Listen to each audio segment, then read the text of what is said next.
uma boa noite.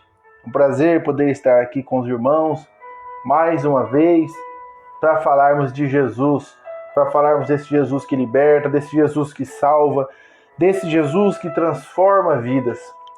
Meus queridos, é com grande alegria que nós estamos aqui nessa noite. Se nós estamos aqui, é porque até aqui tem nos ajudado o Senhor. É porque Deus tem nos sustentado, é porque a graça do Senhor tem nos alcançado. Nessa noite nós vamos falar, como sempre, meus amados irmãos, a respeito da Bíblia, da palavra de Deus, essa palavra que é inerrante, que é infalível, essa palavra que não muda. Tanto é que essa palavra, meus queridos, a Bíblia é o único livro que tem o poder de transformar a vida do ser humano. Quando nós olhamos lá no livro de Hebreus, no capítulo 4 e no verso 12, a palavra de Deus vai falar assim: porque a palavra de Deus, ou seja, a Bíblia, é viva e eficaz e mais cortante do que qualquer espada de 2 gumes, e penetra até a divisão da alma e do espírito, juntas e medulas, e é apta para discernir os pensamentos e as intenções do coração. Então, meus amigos e meus irmãos, a Bíblia, ela tem o poder de transformar as nossas vidas. Por isso que a Bíblia é considerada um alimento espiritual. A Bíblia, para nós cristãos, ela é um manual de vida. Quando você compra um celular, quando você compra uma TV, quando você compra um carro, né? Sempre vem ali com um manual de instrução, os manuais ali de como você usar para o bom andamento daquele produto, para que não venha ter problema, né? Para que fique dentro da garantia. Então, assim é a Bíblia na vida do ser humano. Ela é um manual, ela é uma bússola que nos aponta para o norte, que é Jesus. Meus queridos, nessa noite, como foi proposto, nós vamos falar sobre os dias de Noé. Os dias que Noé vivia, como eram os dias, como era o povo nos dias de Noé, o que o povo fazia, qual era a crença do povo naquela época.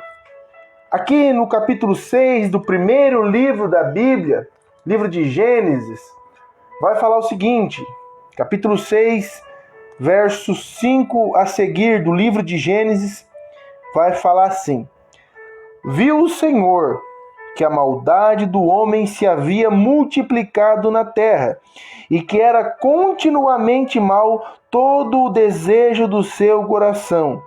Então se entristeceu o Senhor de ter feito o homem na terra, e isso lhe pesou no coração. Disse o Senhor: farei desaparecer da face da terra o homem que criei, o homem e o animal, os répteis e as aves do céu, porque me arrependo de os haver feito. Porém, Noé achou graça diante do Senhor. Verso 9 vai falar assim: eis a história de Noé. Noé era um homem justo e íntegro entre os seus contemporâneos. A parte final do versículo vai falar assim: Noé andava com Deus. Meus amados irmãos, quando nós paramos para analisar o que o Senhor fala para Noé, imagine Deus, nós estamos aqui no livro de Gênesis, no capítulo 6. Há 6 capítulos atrás, lá no primeiro capítulo, Deus, por intermédio da sua palavra, juntamente com Jesus Cristo e o Espírito Santo atuando, Deus cria então o universo. Deus cria o homem. Deus vai e faz tudo perfeito. Deus faz tudo da maneira que lhe apraz. E quando ele termina, ele fala assim, que ele achou bom aquilo que ele havia criado. Então, meus queridos, o homem cai. Através da desobediência, você já conhece a história. Através da desobediência, o homem cai, o homem se corrompe. E aí começa, meus queridos, uma decadência do homem. os filhos de Adão, ele tem 2 filhos primeiro. Ele tem o filho Abel e Caim. E quando Abel ele mata Caim, Abel ele sai errante pela terra. E ali começa, meus queridos, uma sociedade. Ele vai começar uma sociedade, uma comunidade ali que era totalmente diferente do conceito que Deus havia criado o homem. Nós vamos ver aqui no capítulo 5, até no final do capítulo 4, nós vamos ver que o homem se depravou de uma maneira tão grande, a ponto, meus queridos, de se afastarem totalmente de Deus. O pecado do homem se multiplicou de uma maneira tão grande, a ponto de Deus se entristecer da sua criação. Então Deus vai e cria o homem cai, o pecado se multiplica de uma maneira gigantesca na terra. Deus olha lá de cima e fala: vou destruir o homem. Vou pôr um fim no que eu criei, no homem que eu criei, porque o seu pecado tem se multiplicado sobre a terra. Nós vamos ver, meus queridos, que a geração do dilúvio era uma geração corrompida. Nós vamos ver que a geração do dilúvio era uma geração perversa, era uma geração má, era uma geração que ia totalmente contra a vontade de Deus. Então Deus fala: vou destruir o homem. Então Deus vai e anuncia o dilúvio. Mas a palavra de Deus, meus amados, vai falar aqui no capítulo 6 e no verso 8 o seguinte: porém, Noé achou graça diante de Deus. Mesmo numa geração corrompida, mesmo numa sociedade caída no pecado, ainda existia um homem que, segundo a Bíblia, no verso 9 vai falar: Noé andava com Deus. A Bíblia fala que Noé era um homem justo e íntegro. Ou seja, era um homem de princípios, era um homem temente ao Senhor, era um homem justo. Era um homem que não defragava o próximo, não roubava do seu próximo. Noé era um homem que andava com Deus. E a Bíblia vai falar que Noé achou graça diante do Senhor. E, meus amados, nós já sabemos a história. Deus vai, manda Noé fazer uma arca. Noé constrói aquela arca. E com ele e a sua família vão entrar na arca junto aos animais. E a palavra do Senhor fala que quando Noé entra na arca, Noé fechou a porta e Deus sela a porta por fora. E no dilúvio, meus queridos, no dilúvio, só se salvaram Noé e sua família. Somente a família de Noé foi salva diante de uma geração enorme. Não dá para sabermos, meus queridos, qual a quantidade de pessoas que morreram no dilúvio, mas eram muitas. Porque quando Deus faz o homem, ele dá uma ordem, ele disse: povoai a terra, multiplicai-vos, né? Deus mandou o homem se multiplicar na face da terra. Então, eram muitas pessoas, meus queridos, e somente Noé e a sua família foram salvas. Mas o que tem a ver, irmão Gustavo, o dilúvio, o que tem a ver a arca, o que tem a ver o juízo de Deus com os nossos dias atuais? Meus queridos, nunca o homem viveu tão depravado como nossos dias de hoje. E se nós analisarmos esse capítulo 6 de Gênesis e formos procurar no Novo Testamento, nós vamos ver lá em Mateus, no capítulo 24 do Evangelho de Mateus, meus queridos, nós vamos ver Evangelho de Mateus no capítulo 24, verso 37 a seguir. Olha o que vai falar, meus queridos, Jesus aqui, ele falando a respeito da sua vinda, ali no começo do capítulo 24, do verso 1 até o capítulo 25, até o final do capítulo 25, Jesus vai falar a respeito de como seriam os dias que antecederiam a sua vinda. Então nós falamos agora há pouco a respeito de Noé, dos dias de Noé, como era o homem, como estava a situação pecaminosa do homem. E agora nós vamos ver, meus queridos, no capítulo 24 de Mateus, verso 37. Mateus 24, no verso 37, a palavra de Deus vai falar assim: pois assim como foi, palavras do próprio Jesus, pois assim como foi nos dias de Noé, também será a vinda do Filho do Homem. Porquanto, assim como nos dias anteriores ao dilúvio, ou seja, antes de Deus lançar o dilúvio sobre a terra, antes do juízo de Deus, como estava a sociedade? Comiam, bebiam, casavam e davam-se em casamento, até o dia que Noé entrou na arca, e eles não perceberam, senão quando veio o dilúvio e levou a todos. Assim será também a vinda do Filho do Homem. Meus amados, vocês viram como os dois textos têm ligação um com o outro? Jesus não falou, eu vou voltar dia 31 de 12 de 2025, 2022. Jesus não deu a data para a sua volta, para o seu retorno. Mas Jesus deixa alguns sinais para nós, para não ficarmos no escuro, para nós ficarmos em alerta, para nós ficarmos aguardando.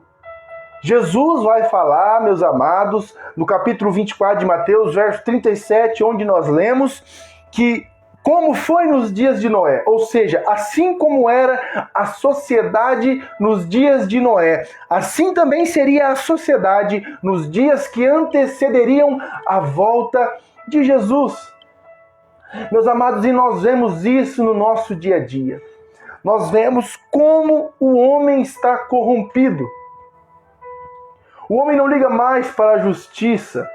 O amor ao próximo não é mais praticado. A palavra de Deus, meus queridos, já estão até falando de mudar ela. Já falam que ela não é mais soberana. Já falam que ela não é mais infalível. Que ela precisa ser atualizada. Os casamentos, meus queridos, hoje se destroem por pouca coisa.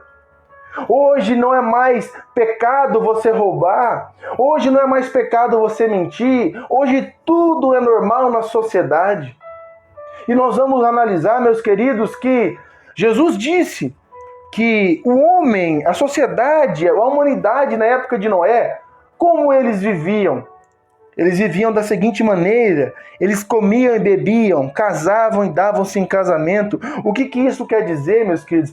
Viviam uma vida libertina, viviam uma vida de regalia, eles faziam o que queriam. Eles casavam, davam-se em casamento, comiam, bebiam. O que quer dizer isso? Eles festavam.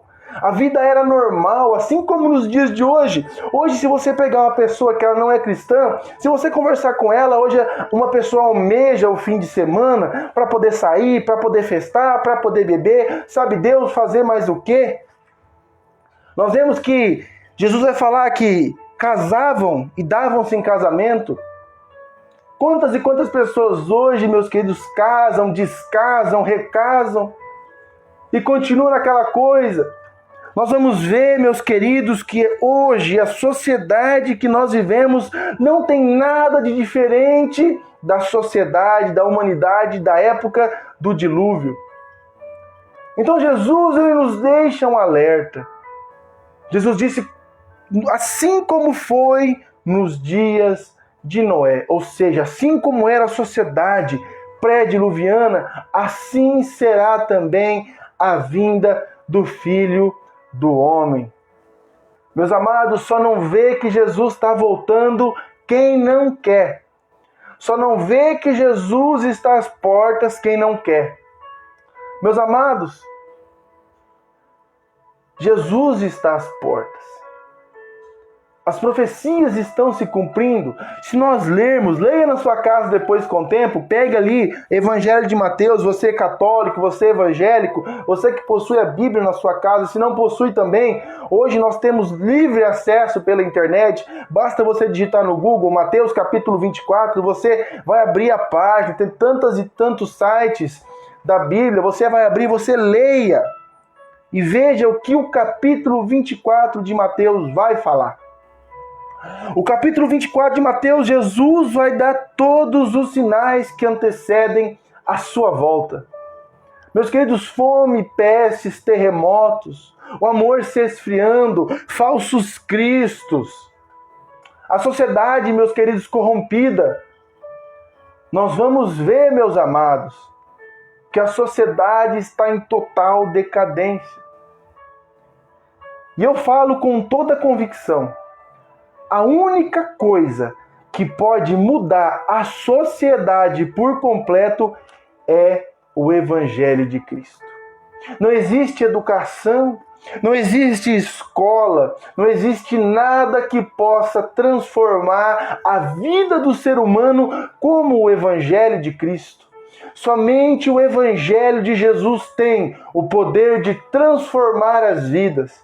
Nós vamos ver, meus amados, nos evangelhos, quantas e quantas pessoas foram transformadas por Jesus, pela sua palavra, pelos seus ensinamentos, por tudo que ele fez e ensinou. Nós vamos ver, meus amados, o que Jesus fez. E hoje nós vemos, e com toda certeza afirmamos, que a única saída para a sociedade caída e pecaminosa é o Evangelho de Jesus Cristo. É por isso, meus amados, é por isso que nós estamos aqui nessa noite. É por isso que muitas e muitas vezes nós falamos, nós nos preocupamos com pessoas próximas, com até aquelas que nós não conhecemos, em levar o Evangelho. Por quê? Porque assim como nós fomos alcançados por essa palavra pode te alcançar. Não sei se você lembra, mas eu li no começo da live, Hebreus capítulo 4, verso 12.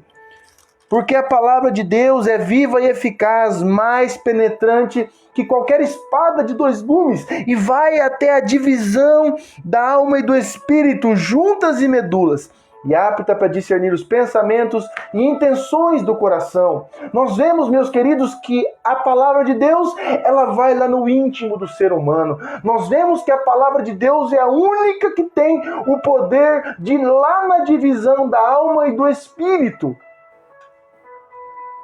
Meus queridos, se nós soubéssemos o valor que tem a Bíblia nas nossas vidas, nós leríamos mais a palavra de Deus.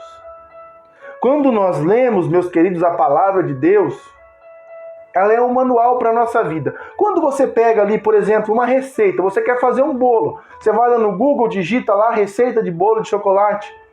Aí você vai, se você seguir conforme está na receita, vai ficar ok. Agora coloca coisas a mais ou coisas a menos, veja como vai ficar o seu bolo, vai ficar ruim, não vai ficar legal. Assim é a Bíblia. Quando nós lemos a Bíblia, nós vemos o que nós precisamos fazer para andar de acordo com a vontade de Deus. Porque, meus queridos, não existe revelação, não existe profeta, não existe pastor, não existe padre, não existe ninguém que esteja acima das Sagradas Escrituras. Se a Bíblia fala que não podemos fazer tal coisa e alguém fala que podemos fazer, meus queridos, fique com a Bíblia. Não vá atrás de pessoas hereges, não vá atrás de pessoas, meus queridos, que distorcem a Bíblia. Fique com a palavra de Deus. Tanto é que Jesus, quando nós lemos ali o Evangelho de Mateus, ali logo no começo, no Sermão do Monte, quando nós olhamos Jesus falando a respeito do homem que construiu a sua casa sobre a areia, do homem que construiu a sua casa sobre a rocha, nós vamos ver, meus queridos, que Jesus vai falar o seguinte, que todo aquele que ouve as palavras de Jesus e as põe em prática, Jesus compara ele com um homem que edificou, que construiu a sua casa sobre a rocha. Meus queridos, nós vemos aqui nessas explicações de Jesus que as palavras de Jesus têm poder e que quando nós aplicamos essa palavra em nossas vidas, ela tem o poder de nos transformar. Por que você está falando isso, irmão Gustavo? Porque nós estamos falando a respeito da volta de Jesus. E a volta de Jesus, meus queridos, é um marco histórico. A volta de Jesus será um marco histórico para toda a humanidade, seja cristão ou não cristão. A volta de Jesus é um marco. Mas, meus queridos, a volta de Jesus não é para todos. Jesus não vai voltar para todos. Jesus não vai levar para o céu qualquer um. Meus queridos, a Bíblia fala que Jesus vem buscar um povo de boas obras, um povo zeloso, um povo sem mancha, um povo sem ruga. O que quer dizer isso? É espiritualmente falando. É um povo santo, um povo eleito. Meus amados, nós não vamos subir para o céu de qualquer jeito. Não tem como eu subir para o céu com 2 mulheres. Não tem como eu subir para o céu com a minha conta bancária cheia, mas de um dinheiro que não é meu. Não tem como eu subir para o céu com mentiras. Não tem como, meus amados, eu ir para o céu sem Jesus. Talvez eu tenha Jesus da boca para fora, mas eu não tenho Jesus no interior do meu coração. Gustavo, me prova isso. João capítulo 3, Evangelho de João, no capítulo 3, Jesus vai falar o seguinte. João 3, versículo 3 também. Respondeu Jesus a Nicodemos: em verdade te digo, se alguém não nascer de novo, não pode ver o reino de Deus. Aí Nicodemos pergunta para Jesus: como eu posso nascer de novo? Porventura eu voltaria a entrar no ventre da minha mãe e nasceria de novo? Aí Jesus fala: aquele que não nascer da água e do Espírito não pode ver o reino de Deus. O novo nascimento é de dentro para fora. Jesus primeiro nos transforma por dentro, nos convencendo do nosso erro. Porque Jesus disse que aquele que não nascer da água e do Espírito não pode entrar no reino de Deus. O que o Espírito e a água tem a ver com isso?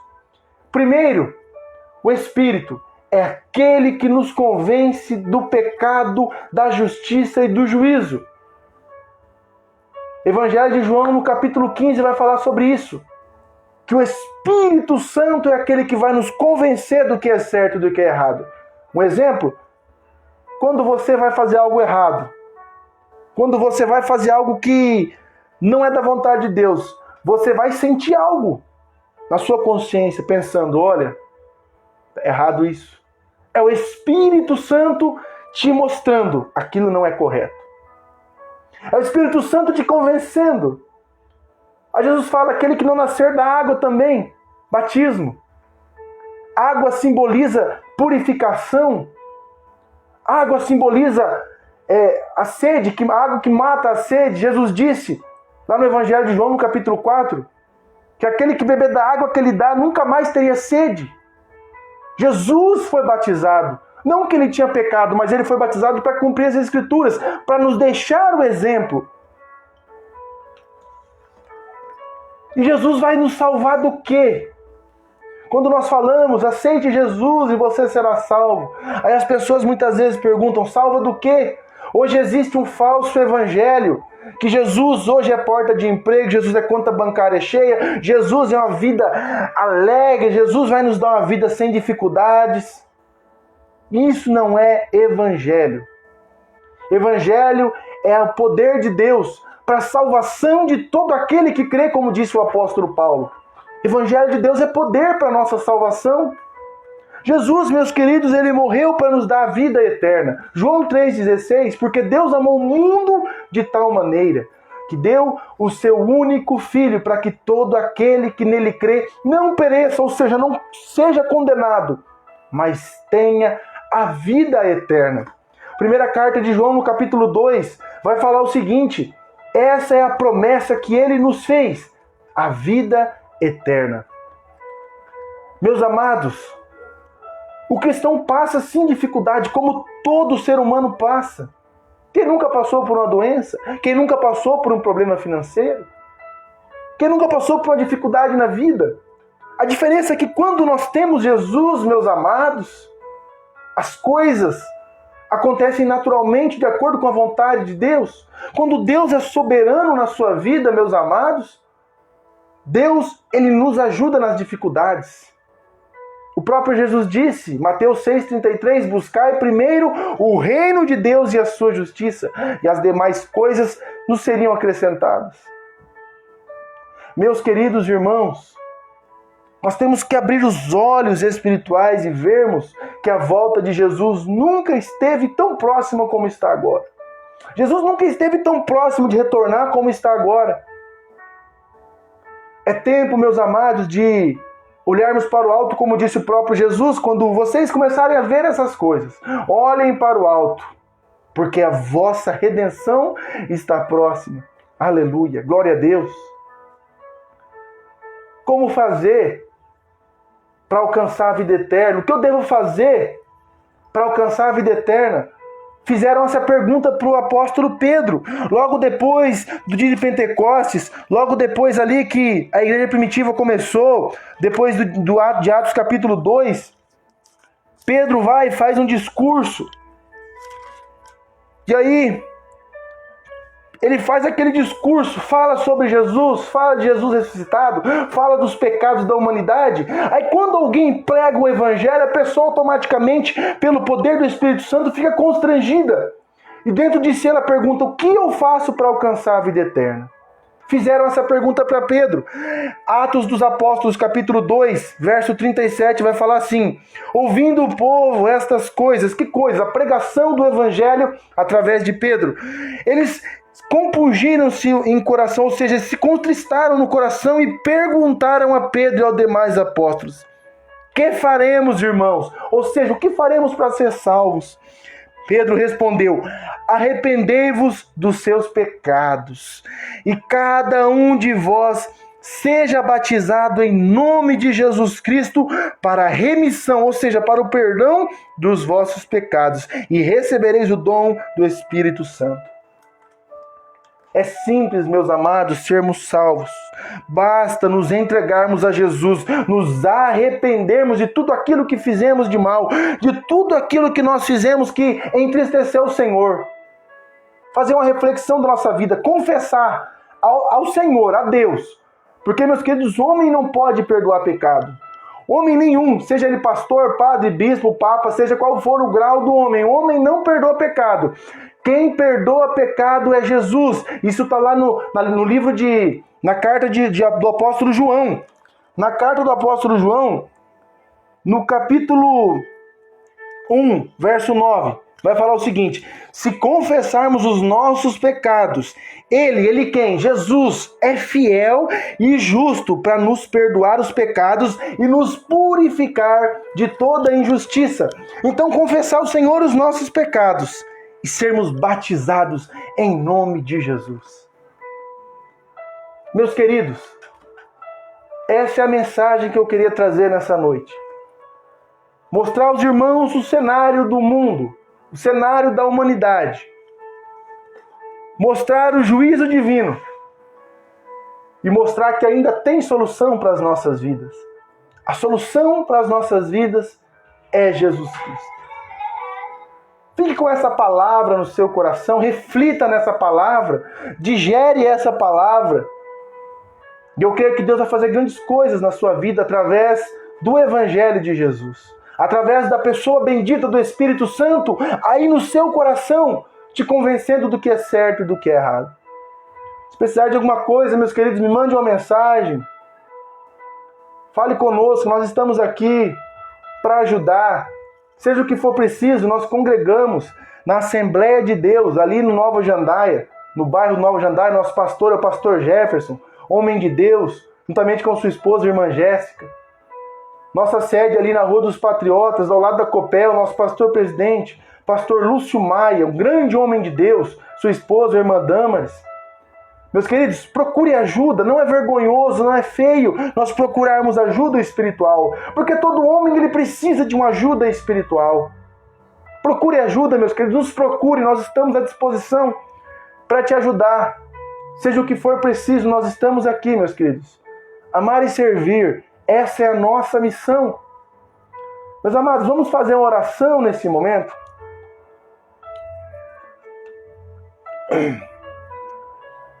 Vamos colocar nas mãos do Senhor a nossa vida. Vamos pedir forças ao Senhor, para que nos ajude a termos uma transformação na nossa vida.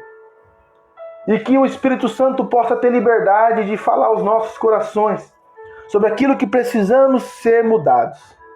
Vamos orar nesse momento?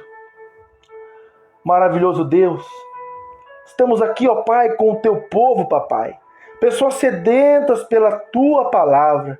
E eu te glorifico, Deus, porque o Senhor tem nos concedido a tua palavra clara e explicada pelo teu Espírito Santo, que é aquele que nos dá a interpretação.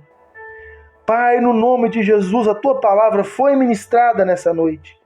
E eu peço ao Senhor, ó Pai, humildemente, que o teu Espírito Santo tenha liberdade para agir nos corações, convencendo o homem daquilo que é errado, convencendo cada um, ó Pai, daquilo que precisa ser mudado em nossas vidas. Pai, abre nossos olhos espirituais, que possamos, ó Deus, estar atentos à sua volta, que o Senhor possa, papai querido, nos transformar e que nós possamos nos arrepender e ser batizados no teu nome, Pai, para remissão dos nossos pecados, que venha haver salvação, que venha haver conversão. Pai, no nome de Jesus, essa é a nossa oração nessa noite, no nome de Jesus. Amém e amém. Meus queridos, fiquem na paz do Senhor. Como eu disse, nós estamos à disposição. Se precisar, mande uma mensagem, nos mande ali um WhatsApp. Nós estamos à disposição dos irmãos. Amém? Meus queridos, fiquem na paz do Senhor. Uma boa noite, uma excelente semana, debaixo da graça e do poder do nosso Senhor e Salvador, Jesus Cristo. Fiquem na paz do Senhor. Um grande abraço.